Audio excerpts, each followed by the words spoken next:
She had luxury, but no shelter in her heart. She lived beside a millionaire who never truly saw her, until a newcomer looked at her like no one ever had, and her heart began to lose control. Marina woke up that Thursday morning with the same feeling that had followed her for years: emptiness. It wasn't a loud emptiness, the kind that screams for attention. It was quiet, discreet, almost polite. The kind of emptiness that settles into the corners of your soul and pretends not to exist while you go through the motions, following the protocols of a life that only looks perfect from the outside. She opened her eyes to the high ceiling of the master bedroom in their townhouse, with its ornate plasterwork and the imported crystal chandelier that had cost more than an entire apartment in any middle-class neighborhood in Queens. She turned to her side and confirmed what she already knew: Richard wasn't there. The other side of the king-size bed, covered in high-thread-count Egyptian cotton sheets, was cold.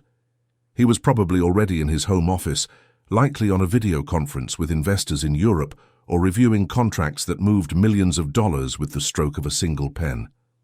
Marina sighed deeply, pushed aside the down comforter, and sat on the edge of the bed. Her bare feet touched the Italian marble floor, always cold, always impeccable. She walked to the large window overlooking the property's private garden on the Upper East Side, one of the most exclusive neighborhoods in the city. Outside, the gardener had been at work since dawn, trimming the edges of the flower beds with the precision of someone who knew any imperfection would be noticed. She watched the scene for a few moments, but felt nothing but detachment. It was like watching a silent film about someone else's life, a life that was supposed to be hers, but which had long ago stopped feeling real. After a long shower in the white and gold marble bathroom, Marina chose a custom-made dress from a renowned designer's spring collection. The fabric draped perfectly over her slender body, just as everything in her life seemed to fall into the right place in the eyes of others. She carefully brushed her long, dark hair, applied subtle but flawless makeup, and descended the stairs to the dining room. The table was set. Fresh fruit, artisanal breads, imported jams, fresh squeezed juices, and freshly brewed coffee.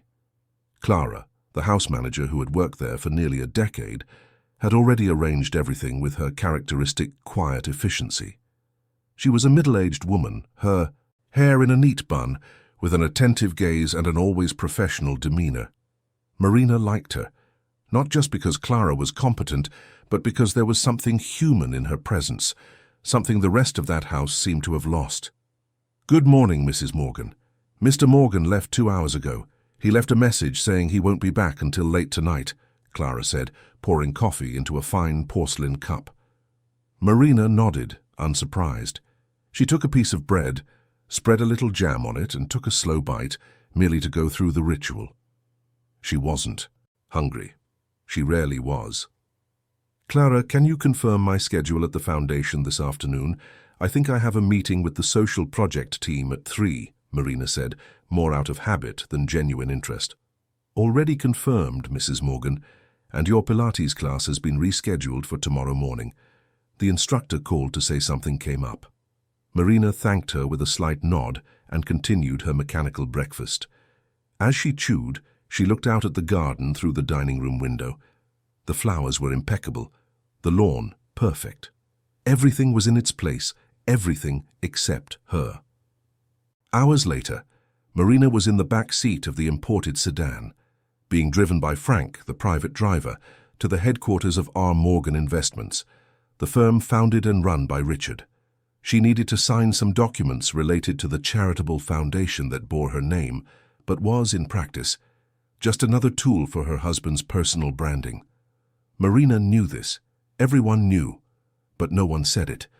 The 18-story, glass-faced building in the heart of Midtown Manhattan was imposing, modern, bold, intimidating. Upon entering the lobby, Marina was greeted with polite nods and artificial smiles. Everyone knew her. Everyone treated her with exaggerated deference. She hated it. She went up to the 17th floor, where Richard's private office and the executive boardroom were located. Clara had already emailed the documents, but Richard insisted she come in person. Control, always control. Marina entered the waiting area and was greeted by her husband's executive assistant, a young, blonde woman with a rehearsed smile and impeccable corporate posture. She pointed to the conference room where the papers were ready. Marina went in, closed the door behind her, and began to review the documents.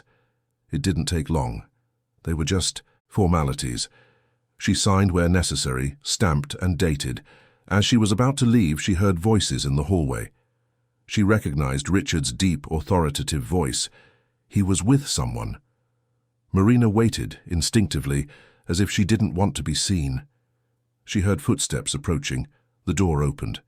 "Marina, what a surprise," Richard said, adjusting the knot of his Italian tie.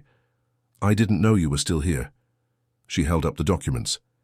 "I came to sign the foundation papers. Clara scheduled it for today." Richard nodded distractedly and turned to the man beside him. "This is Leo Miller, our new senior analyst. He started with the firm this week. Leo, this is Marina, my wife."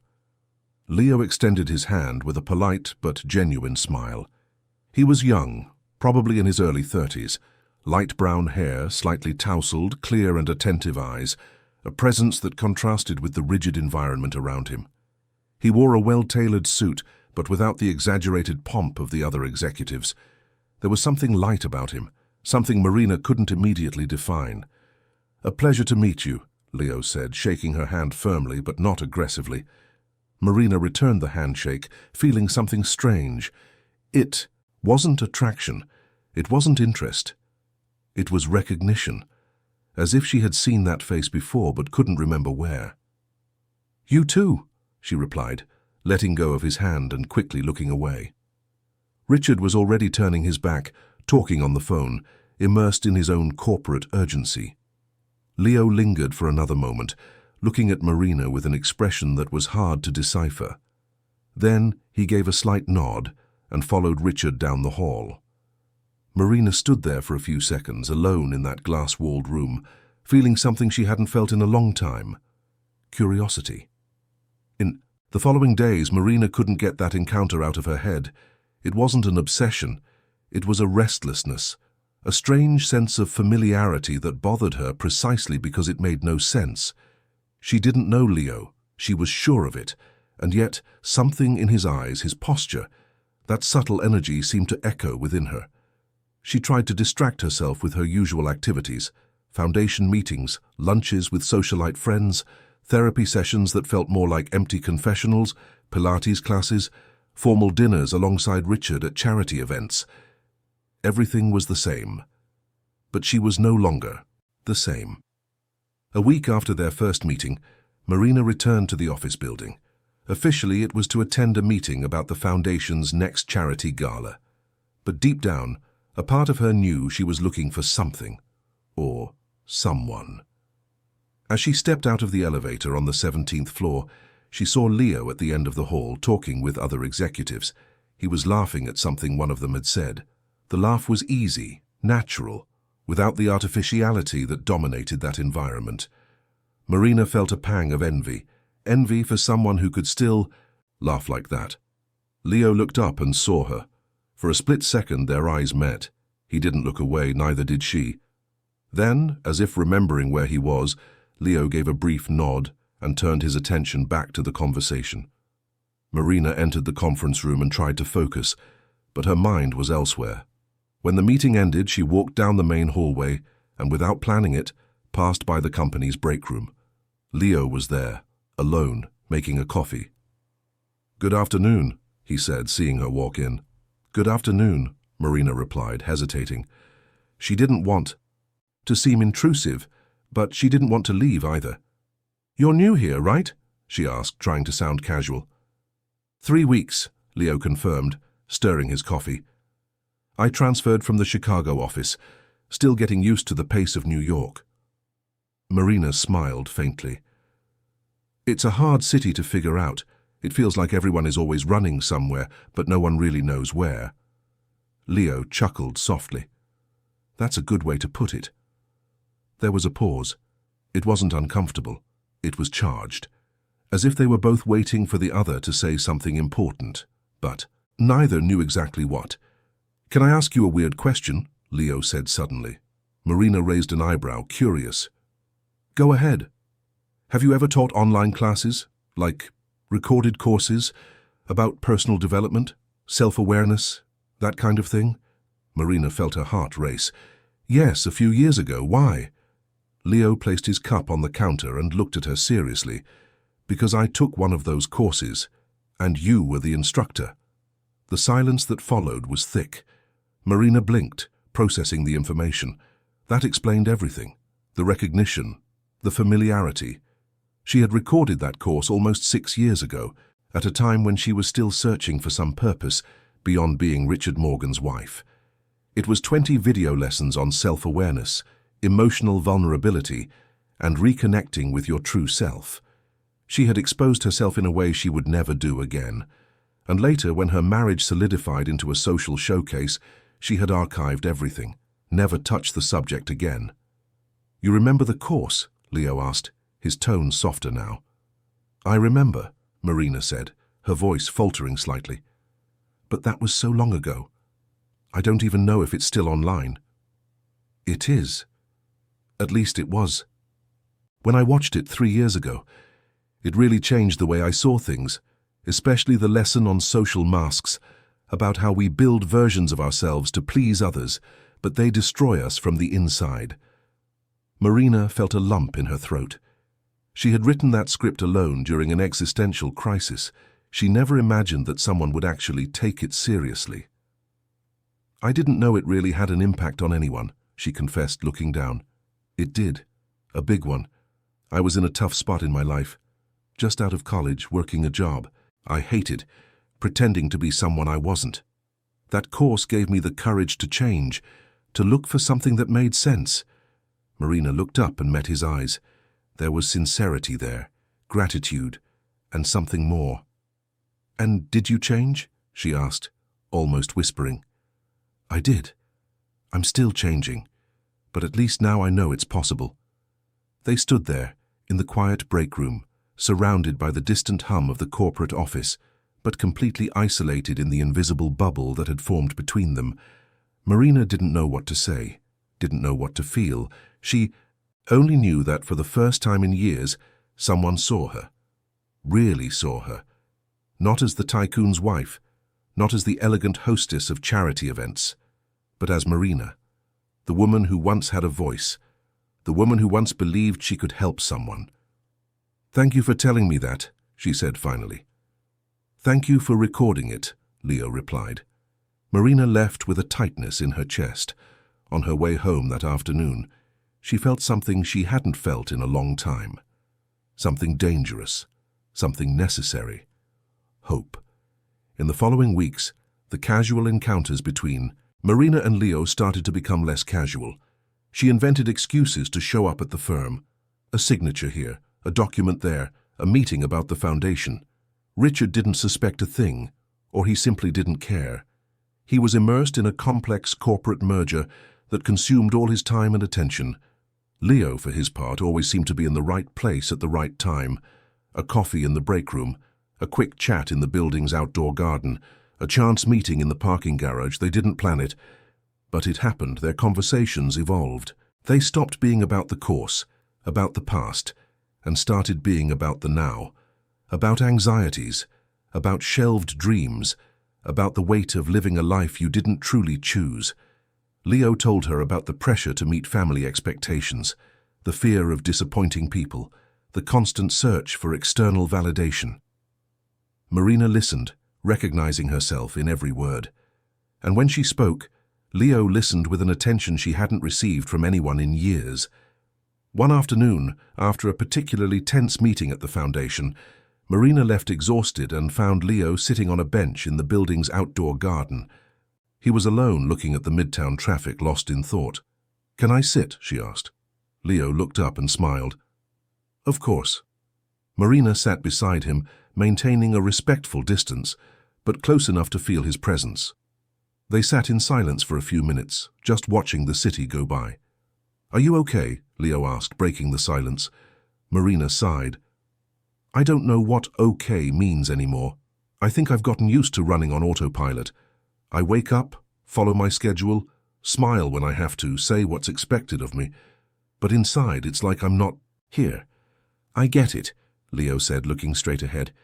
It's exhausting to pretend all the time. Marina turned to him. Do you still pretend? Leo thought for a moment before answering. Less than before, but I still do. I think everyone pretends a little, right? The difference is when you forget where the mask ends and the real you begins. Marina felt her eyes well up, but she held back the tears. I think I forgot, she confessed, her voice cracking. Leo turned to her, his eyes full of empathy. You haven't forgotten, it's just hidden, but it's still there. How do you know? Because I saw you in those classes. You were there, whole, vulnerable, brave, real. That woman didn't disappear, Marina. She's just being suffocated. Marina couldn't hold it in. A tear escaped, then another. She quickly wiped her face, embarrassed, but Leo didn't look away. There was no judgment, only acceptance. I'm sorry, she said, taking a deep breath. I shouldn't be doing this here. You don't have to apologize. Crying isn't a weakness. Marina smiled sadly. Richard would disagree with you. Leo didn't answer. He didn't have to. They both knew. They sat there for a few more minutes in a comforting silence. When Marina finally stood up to leave, Leo walked her to the car. Before getting in, she turned to him. Thank you, she said sincerely.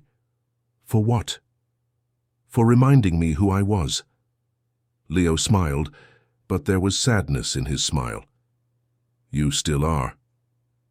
Marina got into the car, and as Frank drove her back to the townhouse on the Upper East Side, she looked out the window and realized something alarming. She was starting to feel again, and that was dangerous because feeling after being numb for so long was like waking up from surgery without anesthesia. It hurt, but at least it proved she was still alive. That night, Richard came home late, as usual. Marina was in the library, flipping through a book she wasn't really reading. He came in, loosened his tie, poured himself a scotch and sat in the armchair across from her. How was your day?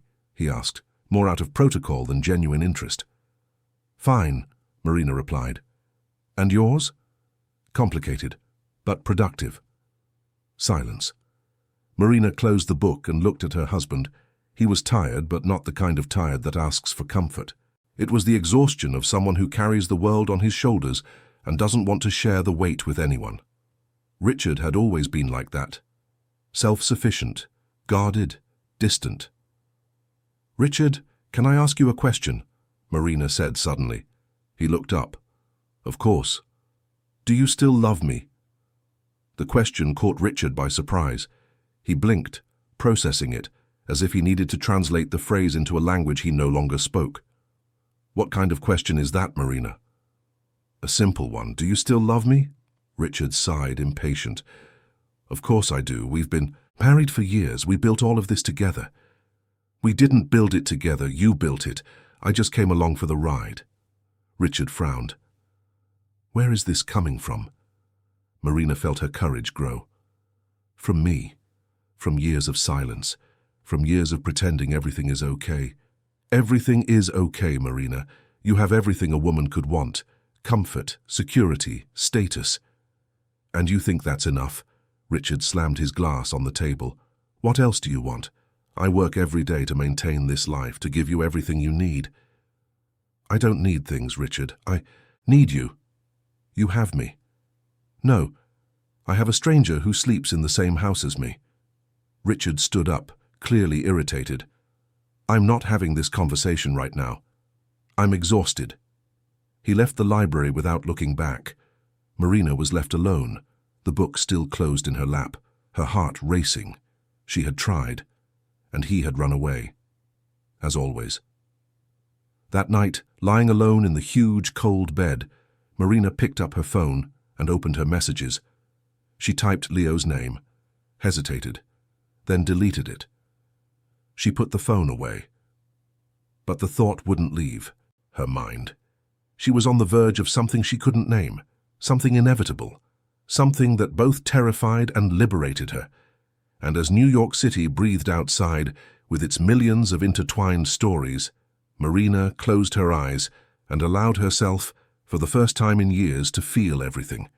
The pain, the loneliness, the anger, the hope, all at once. And it was painful, but it was real. And in that silent night, she understood a simple, devastating truth. She was no longer willing to live a lie, even if it cost her everything. The following days were marked by a silent tension that Marina carried like an invisible weight. She continued to fulfill her social obligations, smiling in the right places, wearing the right clothes, saying the expected words. But inside, something had shifted. It was as if a crack had opened in her perfect armor, and through it light was beginning to seep in. Too much light, a light that was jarring after so long in the shadows. Richard never mentioned their conversation in the library again. For him, the matter was closed, or rather it had never been opened. He continued his relentless routine of meetings, quick trips to DC and LA, dinners with investors, and endless calls that kept him glued to his phone even during the rare moments he was physically present at home. Marina watched it all with a new detachment. It was no longer resignation. It was clarity. She saw with uncomfortable sharpness what had always been there, but she had refused to acknowledge. Richard didn't love her. Perhaps he never had. He had chosen her the way he would choose a piece of art to decorate his living room. She was beautiful, elegant, well-educated, from a traditional New York family. She was the ideal wife to complete the picture of success he had built. But she wasn't a person to him. She was an accessory. And this realization, as painful as it was, brought with it a strange freedom. Because if she wasn't seen, if she didn't truly matter, then maybe she could start living for herself, even if secretly, even if little by little. It was with this thought that Marina woke up on a sunny Monday and decided to do something she hadn't done in years. Take a walk alone. No driver, no schedule, no destination. She put on jeans, a simple blouse, and sneakers. Clara looked surprised to see her come downstairs in such a casual outfit, but said nothing. She only asked if she'd like breakfast prepared. "I'm going to grab coffee out today, Clara." "Thank you," Marina said, grabbing a small purse and the keys to the car she rarely drove herself. Clara nodded, but Marina noticed the discreet concern in the house manager's eyes. It was unusual. All of it was unusual. Marina left the house and got into her white convertible, a birthday gift from Richard that she had used maybe 5 times since. Receiving it. She started the engine, adjusted the seat, took a deep breath and pulled out of the garage. The feeling of driving her own car, of choosing her own path, was strangely liberating. She didn't plan it, but her thoughts led her to Fifth Avenue. She parked in a garage and walked to a small, cozy coffee shop, far from the places frequented by the elite. She ordered a latte and a croissant, sat at a table near the window, and just watched people pass by. Rushed executives, students with heavy backpacks, street vendors, tourists taking pictures, lives in motion. Real lives. She was lost in these thoughts when she heard a familiar voice. "Marina." She turned and saw Leo standing by her table, surprised and smiling. "Leo," she said, equally surprised. "What are you doing here?" "Grabbing a coffee before heading to the office. I live right around the corner," he said, pointing to a side street. "And you? I didn't expect to see you here." Marina laughed, a genuine laugh. "I didn't expect to be here either. I decided to break from the routine a bit." "Can I sit?" Leo asked, gesturing to the empty chair across from her. "Please."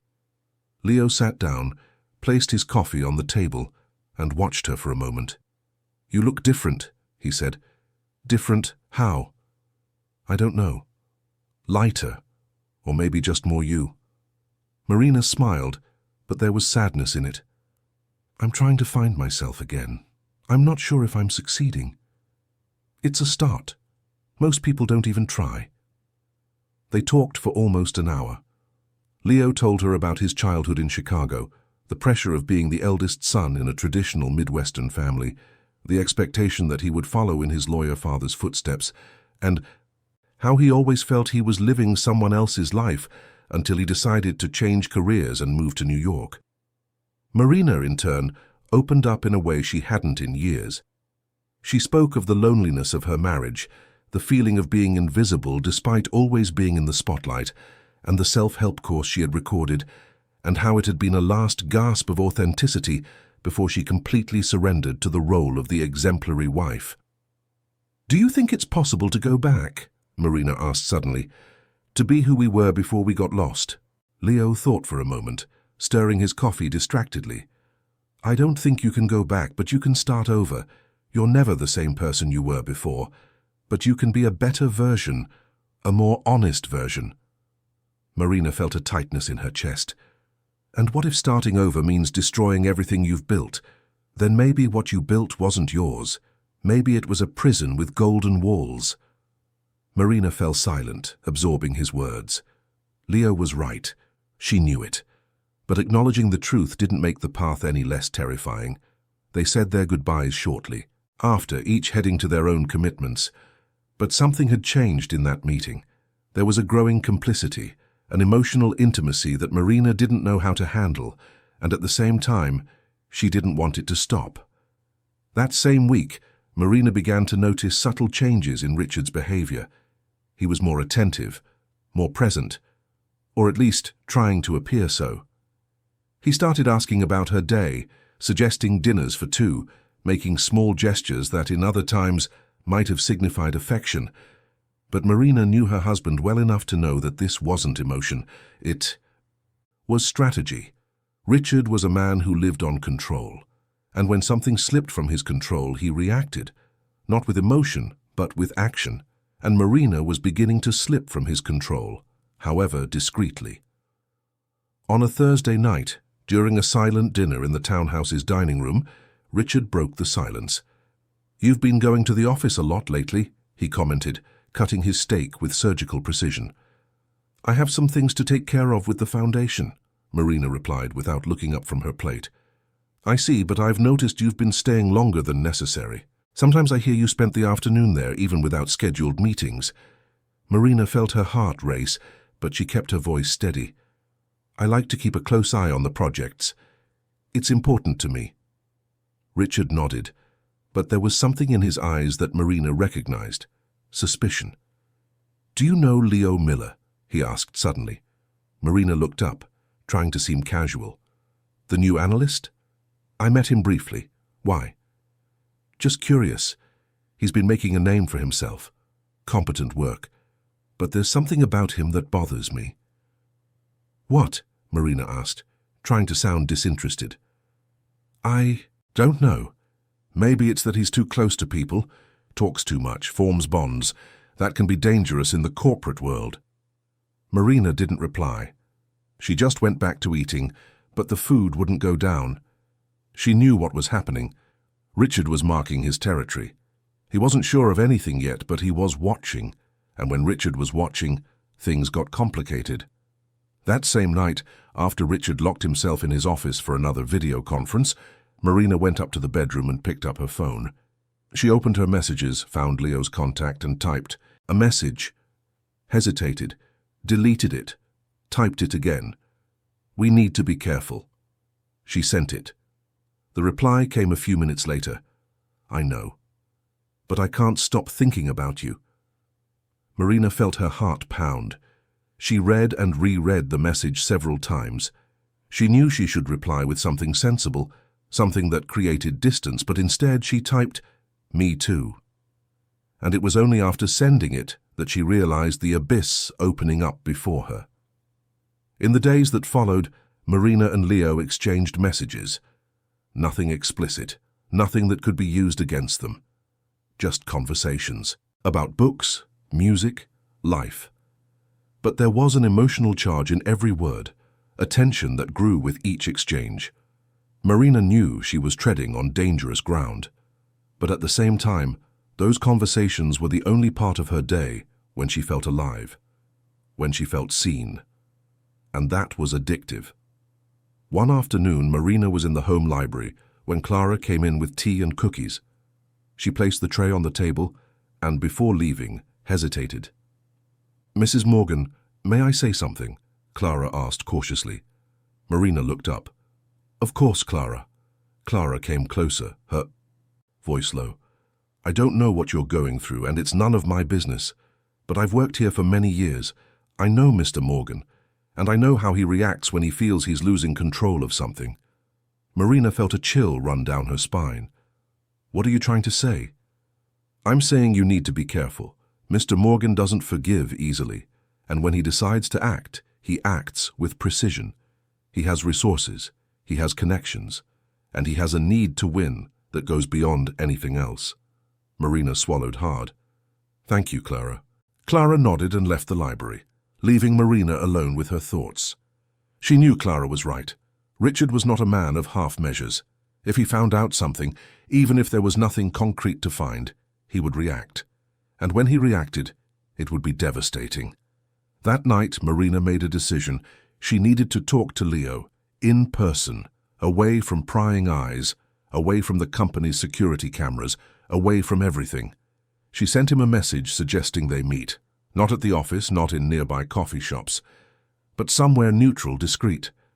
Leo replied that he knew a small park on the west side, far from both of their social circuits. They arranged to meet late the next afternoon. Marina spent the entire day anxious. She made up an excuse for Clara about a doctor's appointment and left the house in the late afternoon. She drove to the park, her heart pounding. She parked on a quiet street and walked to the agreed-upon spot. Leo was already there, sitting on a bench under a large, leafy tree. He stood up when he saw her. Marina approached, and for a moment they just looked at each other. Thanks for coming, Marina said, sitting next to him. I needed to see you, Leo replied. The messages weren't enough. Marina took a deep breath. Leo, we need to talk about what's happening. I know. This can't continue. Not like this. Richard is suspicious. He's watching, and if he finds out... Finds out what, Marina? That we talk? That we understand each other? We haven't done anything wrong. Marina turned to him. But we want to. And you know it. Leo fell silent, but his expression said it all. I can't keep living in that house pretending everything is fine. But I also can't just leave. Richard won't accept it. He'll destroy everything, and he has the power to do it. And what do you want to do? Leo asked, his voice thick with emotion. I don't know, Marina confessed, her eyes welling up. I just know that when I'm with you, I remember who I am, and that scares me because I don't know if I have the courage to be that person again. Leo gently took her hand. Marina didn't pull away. His fingers were warm, firm, real. You have the courage. You always have. You just forgot. Marina let the tears fall. They weren't tears of sadness. They were of relief, of being seen, of being understood. They stayed there for almost an hour, talking, sharing fears, sharing shelved dreams. There was no kiss, no dramatic declarations, but there was something deeper. There was connection, real, terrifying, inevitable. When Marina returned home that night, the townhouse was silent. Richard hadn't arrived yet. She went up to her room, showered, and got into bed, but she couldn't sleep. She stared at the ceiling, thinking about everything that had happened in the last few days, thinking about Leo, thinking about Richard, thinking about herself. She knew something was about to happen, something that would change everything. And for the first time in years, she wasn't afraid. She had clarity. The next day, Marina woke up determined. She couldn't continue this life. She couldn't keep pretending. But she also couldn't act impulsively.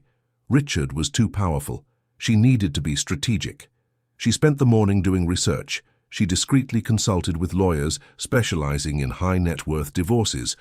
She read about rights, asset division, legal implications. She discovered that, as difficult as it would be, she had options. She had rights. And, most importantly, she had a voice. In the afternoon, she received a call from Leo. He sounded nervous. Marina, we need to talk. Urgently, he said. What happened? I can't talk over the phone. Can you come to the office? Marina felt a knot in her stomach. I can, but what is it? I'll tell you when you get here. Half an hour later, Marina was at the headquarters of R. Morgan Investments. Leo was waiting for her in the outdoor garden, pacing back and forth, visibly agitated. What happened, Leo? Marina asked as soon as she reached him. Leo took a deep breath. Richard called me in for a private meeting this morning. Marina felt her blood run cold. And what did he say? He asked questions about my work, about my personal life, about you, about me. He asked if I'd had any contact with you outside of work, if I knew about any problems in your marriage, if I'd noticed any change in your behavior. Marina sat on the bench, her legs weak. And what did you say? I told the truth, that we'd had occasional professional contact related to the foundation, that I didn't know of, any problems in your marriage, that I had nothing to report. Did he believe you? Leo sat beside her. I don't know, but he dismissed me with a smile, and that scared me more than if he had confronted me. Richard doesn't smile. He calculates. Marina put her hands to her face, trying to process it all. He's investigating. I'm sure of it. What do we do? Marina lifted her face and looked at Leo. We're not doing anything wrong, Leo. We talk. We support each other. But we're not doing anything wrong. But to him that doesn't matter. What matters is that he's losing control. And men like Richard don't lose control without fighting back. Marina knew Leo was right, but at the same time, she was no longer willing to live in fear. She had spent years bending to Richard's expectations, molding herself to fit into his world, and now for the first time she was choosing herself, even if it cost her everything. Leo, I need to tell you something, Marina said, her voice firm. I'm going to file for divorce. I don't know when, I don't know how, but I'm going to, because I can't take it anymore. And it's not because of you, it's not because of anyone, it's for me. Leo took her hand. I support you. Whatever you need. Marina squeezed his hand back, feeling, for the first time in a long time, that she wasn't alone. But what they didn't know was that at that very moment, just a few yards away inside the building, Richard was watching everything on one of the security cameras strategically installed in the garden. He couldn't hear the words, but he saw the gestures, he saw the closeness, he saw the intimacy, and that was enough. Richard turned off the monitor, leaned back in his leather chair and smiled. It wasn't a happy smile. It was the smile of someone who had just confirmed a suspicion, and now he could act. He picked up the phone and dialed a number. Hello, Richard Morgan. I need to hire your services. I want a full report, photos, times, contacts, everything, and I want absolute discretion. On the other end of the line, a professional voice confirmed. Consider it done, Mr. Morgan. Richard hung up and looked out his office window, contemplating the city below. He had built an empire. He wouldn't let anything or anyone threaten what was his, not even his own wife. And as Marina and Leo talked in the garden, oblivious to the watchful eye observing them, a silent storm began to brew. A storm that would soon change everything. The following weeks were marked by a silent war. Richard didn't confront Marina directly. He didn't need to. He was a natural strategist, a man who understood the value of patience and information. While he gathered evidence through the private investigation team, he maintained a facade of normalcy at home. He even intensified his presence. Dinners for two, unexpected gifts, invitations to events she used to attend alone. It was a carefully calculated performance, and Marina knew it. She watched her husband with a mixture of pity and aversion. Pity, because he truly believed he could win her back with empty gestures, repeating the same patterns that had pushed her away for years. And aversion because, behind that renewed attention, she could see the manipulation, the desire for control, the need to win. Marina, for her part, was changing, not explosively but steadily. She started attending the yoga classes she had abandoned, began taking solo walks in Central Park, and resumed reading books that had been forgotten for years. Small acts of autonomy that, little by little, were rebuilding her identity. And Leo remained there, not as a promise of a future, but as a mirror. Through him, Marina saw herself more clearly, more honestly. Their meetings had become rarer, precisely because they both knew they were being watched. But their text conversations continued, always cautious, always laden with subtext. It was on a rainy Tuesday that everything began to fall apart. Marina was in the living room reading when Richard came home in the middle of the afternoon, which was unusual.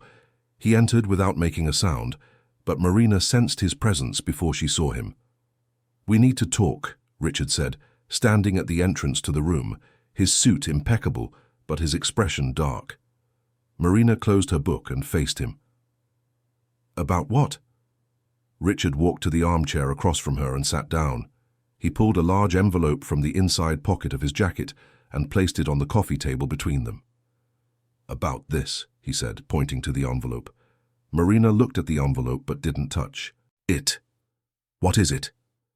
"Open it," Richard ordered, his voice cold. Marina hesitated, then picked up the envelope. She opened it slowly and pulled out the contents. They were photographs. Her and Leo in the park. Her and Leo at the coffee shop. Her and Leo in the company garden. There was nothing compromising in the images. No kiss, no inappropriate embrace. But there was closeness. There was intimacy. And that, for Richard, was enough. Marina felt her heart pound, but she kept her expression controlled. She placed the photos back on the table and faced her husband. "So what?" she asked, her voice firm. Richard leaned forward. "So what? Marina, you're being photographed with another man. Secret meetings. Long conversations. You think this is normal?" "They're conversations, Richard. Just conversations.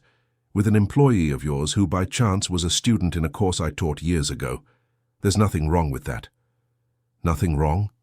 Richard laughed, but it was a humorless laugh. "You're meeting secretly with a younger man. You're lying to me about your schedule, your behavior is changing, and you think there's nothing wrong?" "I didn't lie. I just didn't feel the need to tell you every detail of my routine. Something, by the way, you've never done with me." Richard slammed his hand on the table, making the photos jump. "Don't turn this around, Marina. You're my wife. You have obligations. You have an image to uphold." Marina stood up, her anger finally boiling over. "Image. Is that what you're worried about? The image. Not the fact that our marriage has been dead for years, that you treat me like a decorative object, that we haven't had a real conversation in how long, Richard? Years. Years of silence, of emotional abandonment, and now you have the audacity to confront me because I talk to someone who treats me like a human being." Richard stood up too, his jaw tight. "I gave you everything. Everything you have is because of me. This house, these clothes, this lifestyle, and you repay me with betrayal." "Betrayal?" Marina took a step forward, her eyes burning. "I didn't betray you, but you did. You betrayed trust. You betrayed partnership. You betrayed the commitment to build a life together. You left me alone inside our own marriage, Richard, and now you want to blame me because I sought connection elsewhere." Richard was breathing heavily, his face red. "You're going to end this. Whatever is going on with this Leo guy, you're going to end it now." "No," Marina said, her voice low but firm. "What did you say?" "I said no. I'm not ending anything because there's nothing to end, and even if there were, you wouldn't be the one to decide." Richard stepped forward, invading her personal space. "You're challenging the wrong person, Marina. I can destroy that boy's life with one phone call. I can ruin his career. And I can make you regret every word you've said here. Today." Marina didn't back down. "Then do it. Destroy. Ruin. But I'm not going to live in fear of you anymore, Richard. It's over." She turned her back and started up the stairs. Richard yelled after her, "You're not going anywhere." Marina stopped halfway up the stairs and turned around. "Yes, I am, and when I decide to, I'm going far away." She climbed the rest of the stairs and locked herself in the bedroom. Only when the door closed behind her did she allow herself to tremble. Her legs gave out and she sat on the edge of the bed, breathing heavily. She had crossed the line. There was no going back. She picked up her phone and with trembling fingers sent a message to Leo. "He knows. We have to stop." The reply came almost immediately. "Okay, but are you okay?" Marina looked at the question and felt her eyes burn. "No, but I will be."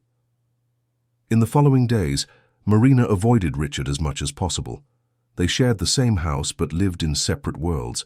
He left early and came back late. She kept busy with the foundation and activities outside the house. When they crossed paths, the conversation was cold, formal, tense. Clara watched everything with growing concern. She had seen many conflicts in that house over the years, but never anything so intense. And unlike other times, Marina wasn't backing down. She was resisting. And that made Clara both proud and apprehensive. It was on a Saturday morning that Clara made a decision that would change everything. She was organizing the library when she found a letter. It wasn't hidden, but it wasn't in an obvious place either. It was between the pages of a book Marina had left on the desk.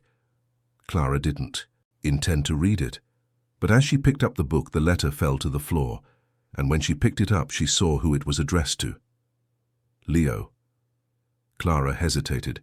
She knew she shouldn't read it, but she also knew that letter in the wrong hands could be devastating. She took a deep breath and opened it. The letter was handwritten in delicate, trembling script. Leo, by the time you read this, we will have made our decisions. I don't know what the future holds for us. I don't know if there is an us. But I know I need to see you one last time. Not out of desire, not out of fantasy, but out of necessity. I need to know if what I feel is real or just a reflection of a deep void. I need to look into your eyes, away from everything, and understand if I'm still capable of feeling something true. I've picked a place, far away, neutral, where no one knows us. Friday, 8 o'clock at night. I'll be there. If you show up, I'll know I'm not alone in this madness. If you don't, I'll understand. And I'll move on. As best I can. Marina. Clara finished reading and closed her eyes. This was more serious than she had imagined. It wasn't just attraction, it was desperation. It was an attempt to hold on to something real in the midst of the emptiness. She carefully folded the letter and put it in her apron pocket. She didn't put it back in the book. She needed to think. She needed to decide what to do. All day, Clara carried that letter like a weight. She knew the right thing to do was to return it to Marina, or maybe destroy it. But she also knew that Richard, if he found out, would use it as a weapon. And Marina, despite everything, didn't deserve to be destroyed for seeking a little humanity. That night, when the house was quiet, Clara made her decision. She wouldn't give the letter to Richard, but she wouldn't return it to Marina either. She would make a copy, just as a precaution, and keep the original herself. It was her way of protecting the woman she had grown to respect over the years, and that's exactly what she did. Meanwhile, Leo was facing his own dilemmas. Since Marina's message saying they had to stop, he hadn't tried to contact her. He respected her request even though it ate at him inside, but deep down he knew it was the right thing to do. Marina was married. She had a life. And he, as much as he felt a deep connection with her, had no right to complicate it further. But it was on a Thursday, the day before the date set in the letter he didn't yet know existed, that something changed. Leo was at his desk at the office when a private courier delivered an envelope to him. There was no return address, just his name. Intrigued, he opened it. Inside was Marina's letter. Leo read it once, twice, 3 times. His heart pounded. She wanted to see him, not on impulse but out of necessity. She needed answers, and so did he. But at the same time he knew the risks.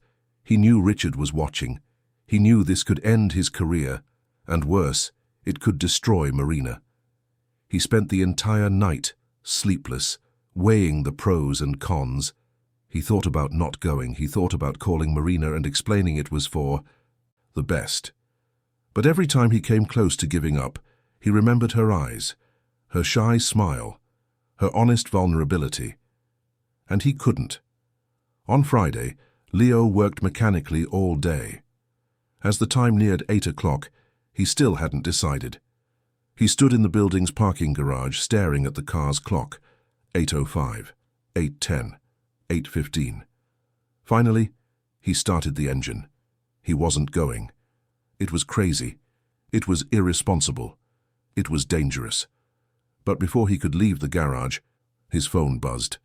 It was a text from an unknown number. If you really care about her, go. She needs to know there's still good in the world. Leo frowned. Who was it? How did this person know? But it didn't matter.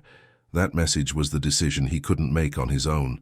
He typed the address from the letter into his GPS and sped off. Marina had been at the small cafe in Greenwich Village for almost 40 minutes. She had chosen the place because it was discreet, frequented by artists and bohemians, far from the elite social circuit. She wore simple clothes, no jewelry, no elaborate makeup. She just wanted to be Marina, not the tycoon's wife. It was almost 9 o'clock. She knew he wasn't coming. And that was okay. At least, that's what she kept telling herself. She asked for the check, grabbed her purse, and stood up. That's when the cafe door opened. Leo walked in, out of breath, his hair messy, his shirt wrinkled. He scanned the room and found her. They stood there looking at each other, time suspended. "Sorry I'm late," Leo said, approaching. "I almost didn't come." "I thought you weren't coming," Marina replied, her voice choked with emotion. "Me too." They sat down, ordered coffee, and finally they talked. For real, without fear, without cameras, without surveillance. Marina told him about the years of her empty marriage, about how she had lost herself trying to be the perfect wife, about how the self-help course was her last attempt to find herself before giving up completely. Leo told her about his own struggles, the pressure to be successful, and how her classes helped him see that success without authenticity was a prison disguised as an achievement. Hours passed. The cafe was nearly empty, but they were still there, sharing stories, fears, hopes. "Marina, I need to tell you something," Leo said, finally. "I didn't come here expecting anything. I didn't come here to take you away from your marriage or to start a clandestine affair. I came because you asked, because I respect you too much to leave you alone when you asked not to be." Marina felt the tears stream down her face. "I don't know what I expected from tonight. I don't know what I expected to feel. But now I know one thing. What I feel for you is real. It's not neediness. It's not an escape. It's recognition. It's connection. And that scares me because I don't know what to do with it." Leo took her hand across the table. "You don't have to know right now. You just need to know that you're not alone. And whatever you decide, I'll respect it." Marina squeezed his hand, and for the first time in a long time, she felt at home. Not in a physical place, but in a presence, and that was enough. They said goodbye around midnight. No kisses, no promises, but with the certainty that something had changed. Marina returned home transformed, no longer divided, no longer confused, resolute. She knew what she had to do. When she entered the townhouse, Richard was in the living room waiting. He stood up when he saw her. "Where were you?" he asked, his voice controlled but tense. "Out," Marina replied, meeting his gaze without fear. "With who?" "That doesn't matter anymore." Richard took a step forward. "Yes, it does. You're my wife." Marina took a deep breath. Not for much longer. The silence that followed was deafening. Richard blinked, processing her words. When he understood, his face hardened. "You're not doing this." "I am, and I've already made my decision." Richard laughed, but it was a bitter laugh. "You think it's that simple, that you can just walk out? I will fight you. I will use every resource I have, and you will lose. Everything." Marina walked to the staircase, but before going up, she turned one last time. "I've already lost everything, Richard. I lost years of my life trying to be who you wanted. Now I'm going to get back what's left, and you can't stop me." And she went upstairs, leaving Richard alone, for the first time, speechless. That night, as New York City breathed outside with its millions of intertwined stories, 3 people made decisions that would change everything. Marina determined to start over, Leo ready to support her, and Richard calculating his next move. Because men like him didn't lose without a fight, and the war was just beginning. The days that followed that night were filled with a suffocating tension. Marina didn't back down from her decision, but she didn't rush things either. She consulted with lawyers specializing in family law, organized documents, and gathered information about her rights. All of it was done discreetly, methodically, like someone planning a well-thought-out escape from a gilded cage. Richard, for his part, was not idle. He intensified the surveillance, expanded the investigation, and for the first time in years began to feel something he wasn't used to. Fear. Not fear of losing Marina as a person, but fear of losing control. Fear that the narrative he had so carefully constructed over the years might crumble. Fear that people would start to see him not as the brilliant tycoon, but as the husband incapable of keeping his own wife. And that, for a man like Richard Morgan, was unacceptable. On a Monday morning, Richard called a private meeting with his legal team. They spent hours discussing strategies, contractual loopholes, and ways to protect his assets in the event of a divorce. The lawyers were clear. Marina had rights, a lot of rights. The law favored the division of assets, especially in long-term marriages. And if she could prove emotional neglect or abandonment, she might even be able to claim additional damages. Richard listened with a clenched jaw. He had built an empire, only to discover it was vulnerable in ways he had never imagined. Meanwhile, Marina began taking small steps toward independence. She opened a bank account in her own name, something she had never done. She started transferring funds she was entitled to from their joint account, not large sums but enough to ensure she wouldn't be left destitute. She consulted with therapists specializing in women going through separation, and for the first time in a long time, she felt she was building something that was hers, not inherited, not given, not controlled, hers. Leo, respecting Marina's request, kept his distance. They didn't speak, they didn't see each other. But he knew she was in the process of changing, and he silently cheered for her to find the strength she needed. But it was on a Wednesday that everything took an unexpected turn. Marina was at the foundation, reviewing reports for a social project that supported at-risk children when she received a call from Clara. The house manager's voice was trembling, nervous. "Mrs. Morgan, you need to come home. Now." "What happened, Clara?" "Mr. Morgan, he fired everyone. The cook, the gardener, the security guards, everyone. And he said I'm dismissed too." Marina felt her blood run cold. "What do you mean? He can't do that without consulting me." "He can, Mrs. Morgan. The house is in his name. The staff was hired by him. He has the legal authority, and he's doing it, right now." Marina hung up and rushed out. She got in her car and sped to the townhouse on the Upper East Side. When she arrived, she found a surreal scene. The staff's luggage was on the lawn. They were waiting for the cabs Richard had called, all with expressions of shock and sadness. Clara was among them, her eyes red. "Clara, what's going on?" Marina asked, running to her. "Mr. Morgan said he's restructuring the household staff, that he doesn't need so many people anymore, but we all know this is about you, Mrs. Morgan. He's isolating you." Marina turned and stormed into the house. She found Richard in his office, sitting behind his desk, typing on his computer, with the calm of someone who had just made a trivial decision. "Richard, what have you done?" Marina yelled, slamming the door behind her. Richard looked up, serene. "I've reorganized the house. We don't need so many employees. It's a waste." "A waste? You fired people who have worked with us for years, people who depend on these jobs, and you did it without consulting me. I don't need to consult you, Marina. This house is mine, and I decide who works here." Marina took a step forward, her fists clenched. "You're trying to isolate me. You're taking away the people who support me, but it's not going to work, Richard. I'm not giving up." Richard stood up, walked around the desk, and stopped in front of her. "You want to leave? Then leave. But leave alone, with nothing, because I will fight for every penny, every object, every property, and you will see who really has the power here." Marina stared at him, her breathing rapid. "You think that's power?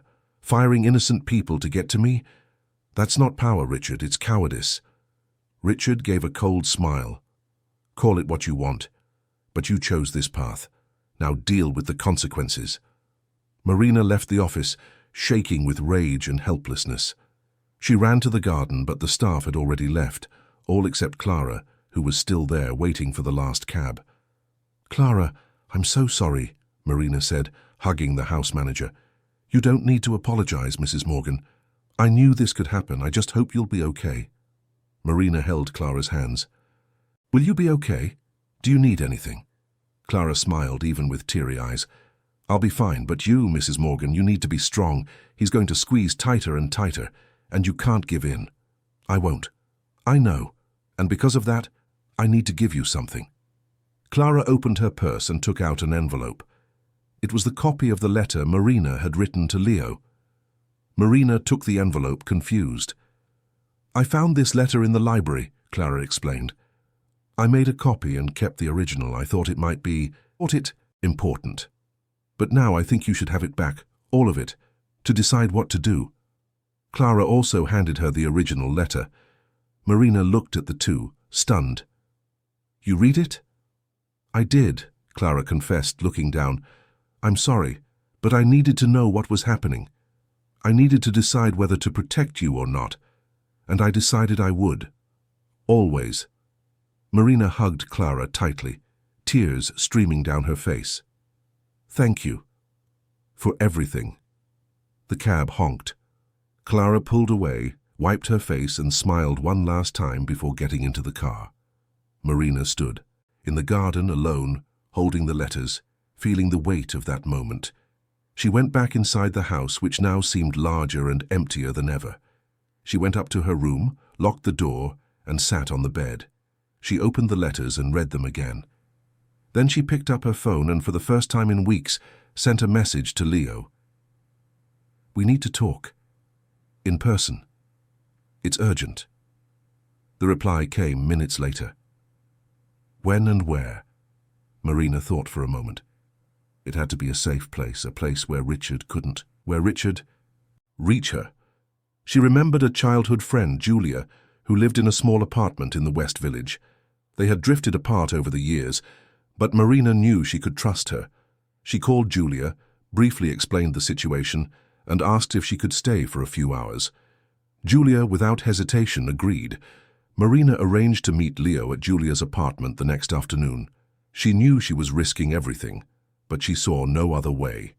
She needed help. She needed someone who saw her, who understood her, who supported her. The next morning, Marina woke up early, packed a small bag with essential clothes and some important documents. When Richard left for the office, she took her car and drove straight to Julia's apartment. Julia greeted her with a tight hug. They hadn't seen each other in almost 3 years, but the connection was still there. "Marina, what's going on?" Julia asked, leading her friend into the modest but cozy living room. Marina told her everything: the empty marriage, meeting Leo, the photos, Richard's threats, the firing of the staff. Julia listened in silence, holding her friend's hand. "You have every right to be happy, Marina. And if this man doesn't make you happy, you have to leave. It doesn't matter how much he fights, you'll get through this." Marina nodded, but her insecurity was visible. "What if I can't, Julia? What if he destroys everything? What if I end up with nothing?" Julia squeezed her hand. "Then you start over, from scratch. But at least you'll be free. And you're not alone. I'm here. And other people will be too." A few hours later, Leo arrived. Julia left them alone in the living room and went to her bedroom, giving them privacy. Marina and Leo sat on the sofa facing each other. She told him about the staff being fired, about Richard's threats, about the fear she felt, but also the determination growing inside her. Leo listened in silence, and when she finished, he took her hands. "Marina, I need to tell you something, and you might not like to hear it, but I have to be honest." Marina looked at him, apprehensive. "What?" "I'm quitting." Marina's eyes widened. "What? No, you can't do that because of me. You worked so hard to get where you are." "It's not just because of you, it's for me too. I can't work for a man I see destroying you. Every time I walk into that building, I feel like I'm complicit in something wrong, and I can't do it anymore. I won't." Marina felt tears stream down her face. Leo, you don't have to do this. I do, because if I stay there, I'll be betraying everything I learned in your classes. About authenticity, about living by your own values, and my values don't allow me to stay. Marina hugged him, and for the first time, allowed herself to break down. She cried out everything she had held in for weeks. She cried for the marriage that was never what she expected. She cried for the lost years. She cried for the fear of the future. And Leo just held her, in silence, offering the only thing he could, his presence. When the tears subsided, Marina pulled back slightly and looked at Leo. What do we do now? Now you make the decisions you need to make, and I'll support you. From a distance or up close, however you prefer, but you're not alone. Marina nodded.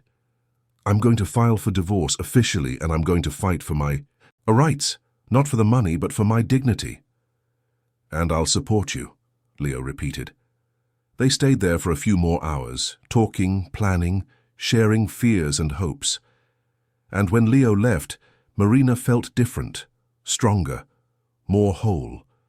But what she didn't know was that Richard at that very moment was closing in. He had found out where Marina was. He had tracked her car, and now, sitting in his office, he was typing an email to his lawyers with a single instruction: prepare a lawsuit alleging abandonment and inappropriate behavior.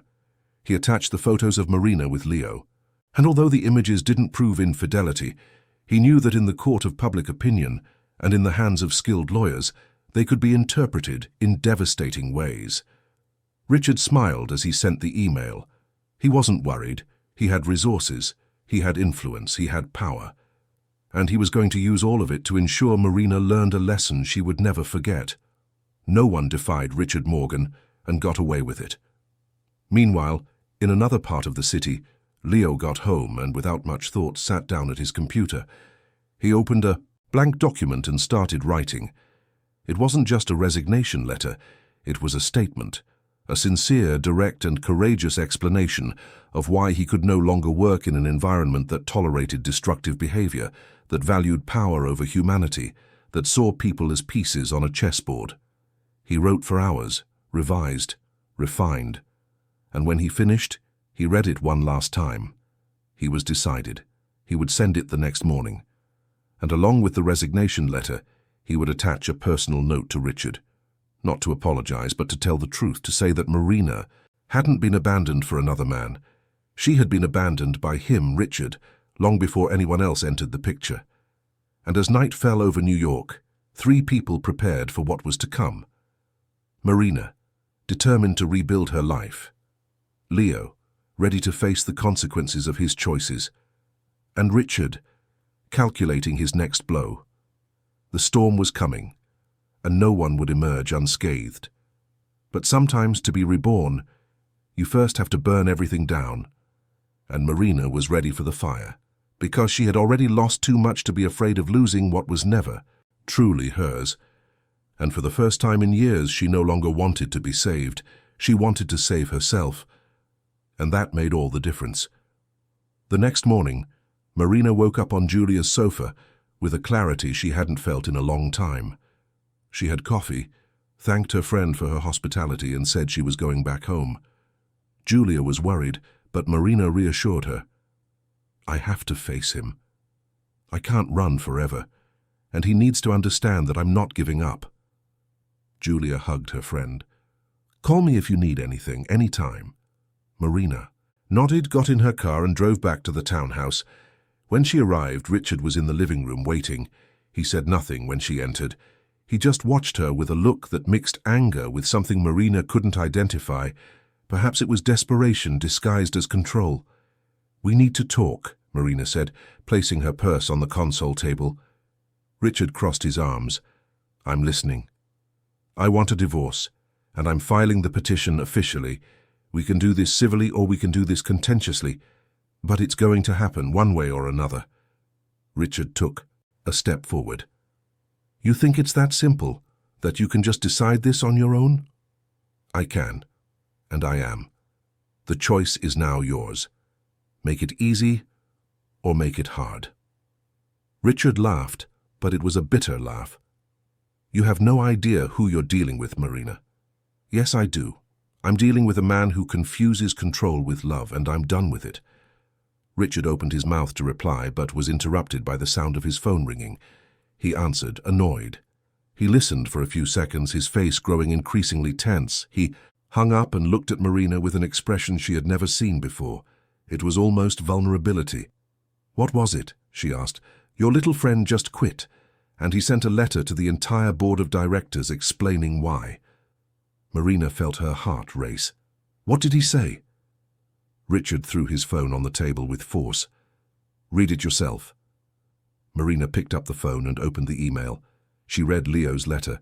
Every word was filled with truth, courage, and integrity. He didn't mention her directly, but he spoke of toxic environments, fear-based leadership, and the importance of living by one's values. And at the end, in a personal note to Richard, he wrote, Your wife wasn't abandoned for me. She was abandoned by you long before I ever came into her life. Marina finished reading and handed the phone back. He's right. Richard turned to her, his eyes bloodshot with rage. You've destroyed everything. My reputation, my company, my marriage. Marina took a step forward. I didn't destroy anything, Richard. You did. With years of neglect, with years of control, with years of treating me like an object. I'm just picking up the pieces of what's left and trying to rebuild. And if that bothers you, that's your problem, not mine. She turned and went up the stairs, leaving Richard alone for the first time, without arguments, without strategies, without control. And for a man like him, that was worse than any financial loss. It was the loss of power, and he didn't know how to handle it. Marina locked herself in her room and picked up her phone. She sent a message to Leo. Thank you for everything. The reply came minutes later. You don't have to thank me. I did what was right, and you will too. Marina smiled for the first time in days. Yes, she would, and there was no turning back. The decision was made, and now all she had to do was move forward, even if the path was uncertain, even if the price was high, because for the first time in a long time, she wasn't paying for a lie. She was investing in a truth, and that was worth everything. The weeks that followed were of an emotional intensity Marina never imagined she could endure. The divorce proceedings were officially initiated. Lawyers on both sides began the legal battle that everyone knew would be long and grueling. Richard, as predicted, used every resource at his disposal. He tried to freeze joint accounts, contested every one of Marina's rights, and mobilized his network of contacts to complicate the process. But Marina didn't back down.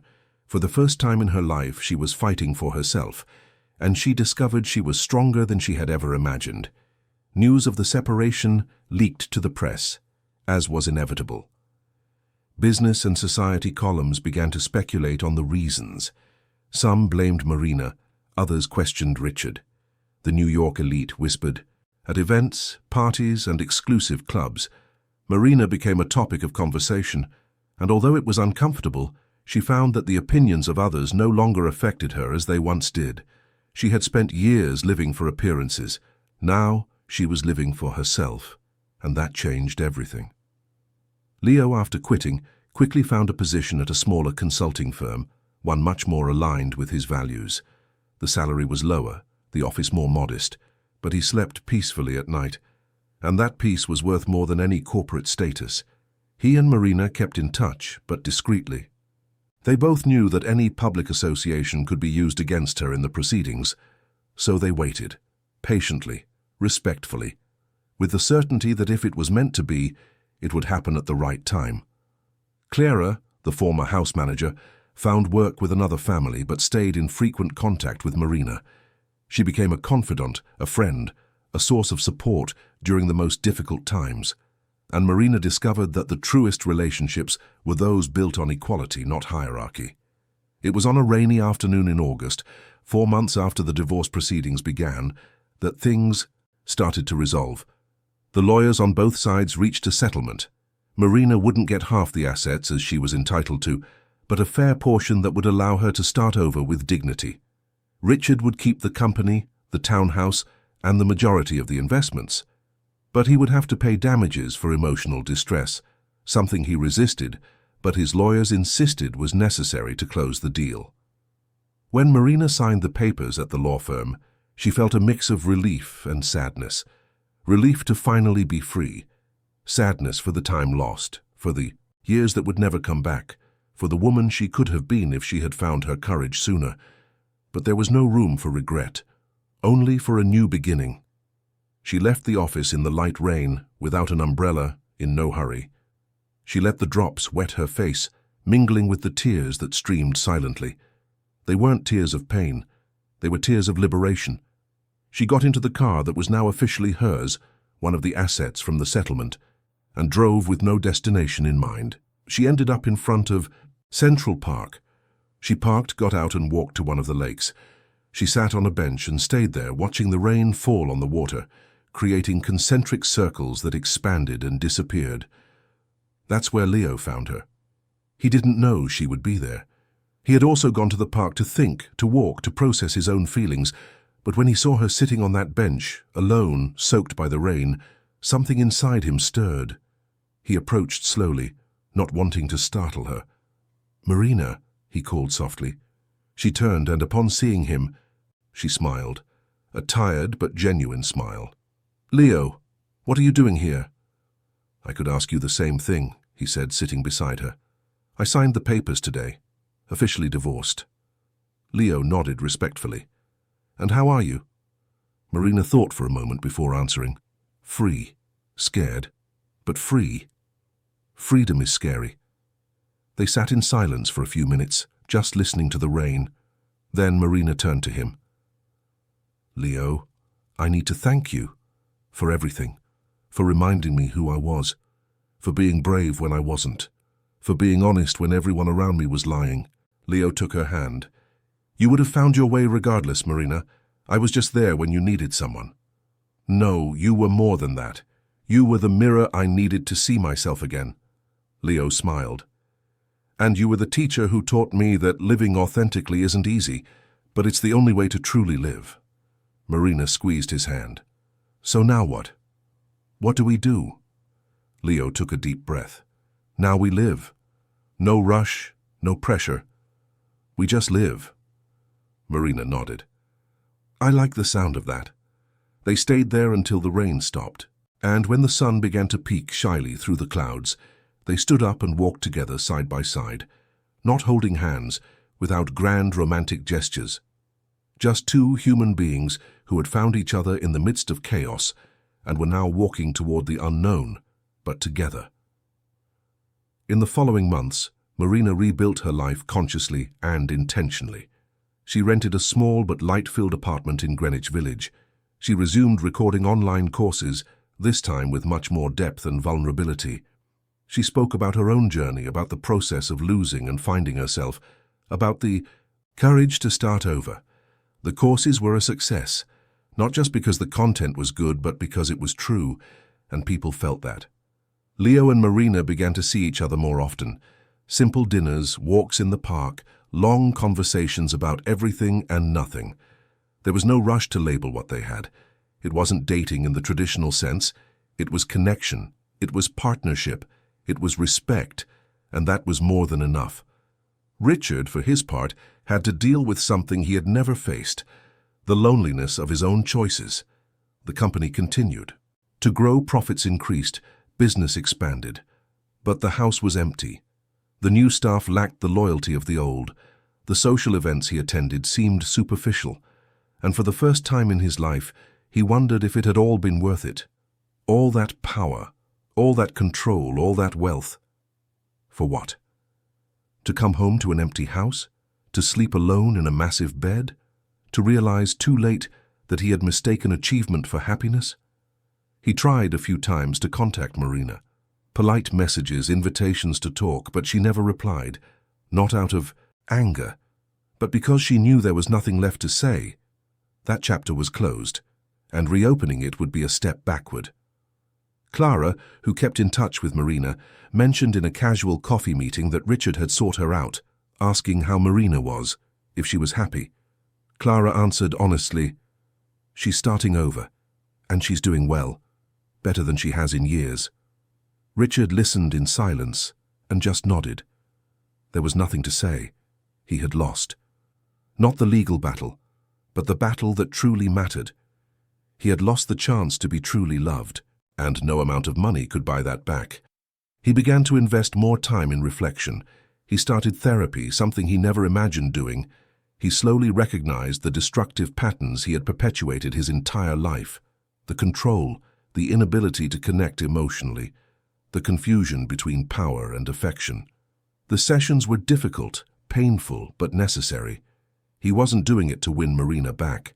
He was doing it for himself, because he realized that if he didn't change, he would die rich, powerful, and completely alone.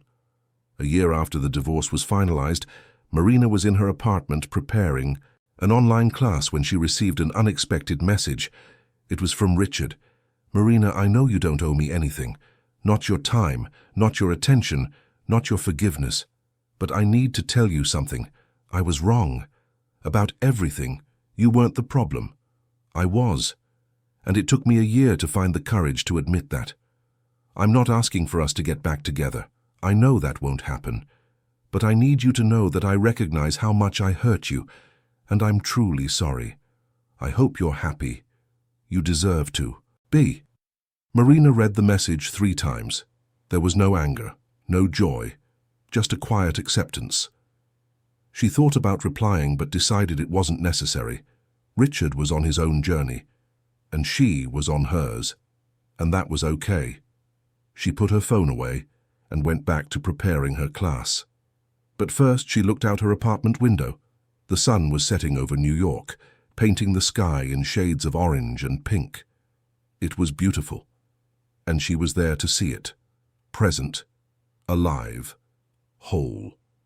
That night, Marina and Leo met for dinner at a small Italian restaurant in the neighborhood. They talked about work, future plans, the books they were reading. They laughed at inside jokes, shared a bottle of wine, and stayed until the restaurant closed. When they left, it was late. Leo offered her a ride, but Marina preferred to walk. He insisted on walking with her. They strolled through the streets of Greenwich Village, talking about everything and nothing, until they reached her building. Before going in, Marina turned to Leo. "Thank you for existing," Leo smiled. "Thank you for reminding me why I exist."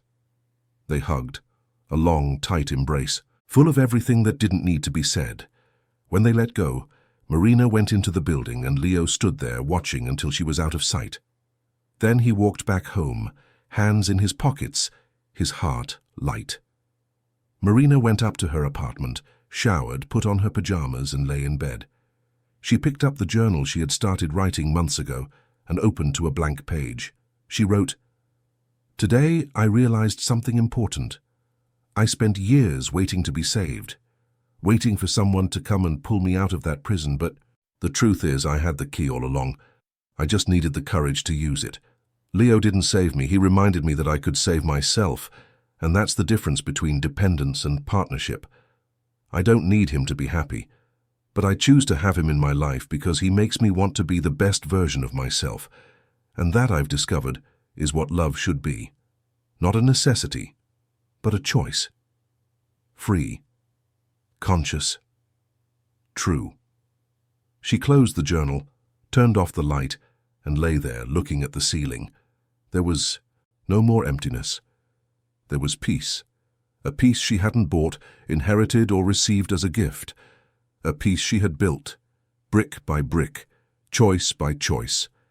And that peace was hers alone, and no one could take it away. The next morning, Marina woke to the sound of birds. She opened the window and felt the cool morning breeze. She made coffee, sat on her small balcony, and watched the city wake up. There was much to do, classes to record, projects to develop, dreams to pursue, but there was time for the first time in her life. She wasn't running. She was living. And as New York City breathed outside with its millions of intertwined stories, Marina smiled. Not a smile of arrival, but a smile of beginning, because she hadn't reached a destination. She had started a journey, and that journey was hers, all hers. Leo woke up that same morning with a lightness he hadn't felt in a long time. He got ready for another day of work, but before leaving, he stopped in front of the mirror. He looked at himself and recognized the person he saw. Not an idealized version, not a social mask, but him. Whole, imperfect, but true. And that was enough. Richard, in his empty townhouse, woke up alone, as always. But for the first time, he didn't feel anger. He felt acceptance. He got up, made coffee, and sat in the garden that was once meticulously cared for by an entire team. Now it was a little overgrown, but still beautiful. He picked up his phone, checked his calendar, and confirmed his therapy session for that morning. He sighed deeply. The road ahead would be long, but for the first time he was willing to walk it. Not to win anyone back, but to find himself. And Clara, at her new job, received a text from Marina. It was a photo. Marina smiling on her balcony, a coffee cup in her hand. The caption read, "Thank you for everything. You were essential." Clara smiled, put her phone away, and went back to work. She knew she had made the right choice, protecting that woman when she needed it most. And now, seeing her free was a reward no salary could ever match. Months passed, seasons changed, and life went on. Marina and Leo built something beautiful, not rushed, not perfect, but genuine. They traveled together, saw new places, supported each other through tough times, and celebrated achievements. And on a starry night, sitting on her apartment balcony, he took her hand and said, "I love you, not because I need you, but because I choose you. Every day." Marina looked at him, her eyes shining. "I love you too. And I choose you too. Every day." There was no marriage proposal, no grand gestures, because they didn't need them. They had something more valuable. They had truth, and that truth was the foundation of everything. Marina continued to record her courses, impacting more and more people across the country. Women who saw themselves in her, men who recognized mistakes they had made, young people who learned, early on, the importance of living authentically. She became an inspiration, not for being perfect, but for being real. And one night, as she finished recording another class, Marina looked at the camera and said something that summed up her entire journey. We often think we need to be saved, that someone will come and pull us out of the darkness. But the truth is, salvation doesn't come from the outside. It comes from within.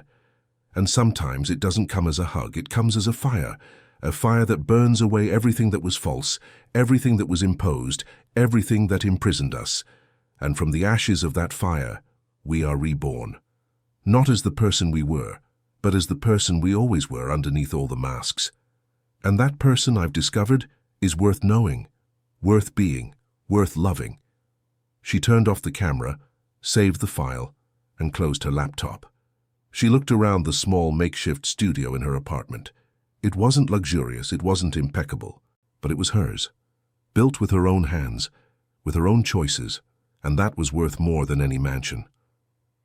That night, Marina slept in peace, not because everything was perfect, but because she was whole. And being whole, she discovered, was the only way to be truly alive.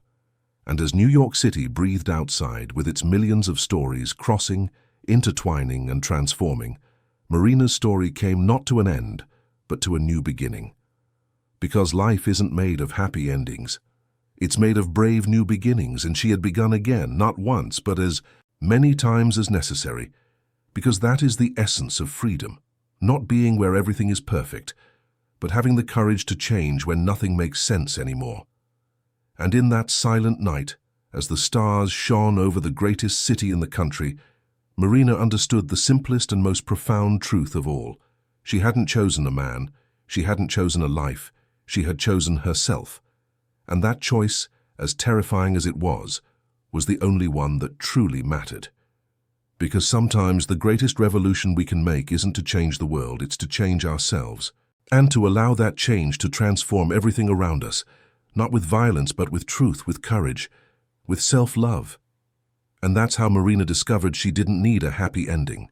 She needed an honest beginning, and that's exactly what she created. For herself, by herself, and that was more than enough. It was everything. Hey everyone, we hope Marina and Leo's story touched your heart. If you were moved by this journey of new beginnings, courage and liberation, leave a like, subscribe to the channel, and tell us in the comments which moment resonated with you the most. Every day we bring you intense stories like this one, revealing the deepest side of the human soul, the dilemmas that transform us, and the choices that define us. We'll see you in the next episode with another story that will stir your emotions and make you reflect on your own journey. See you soon.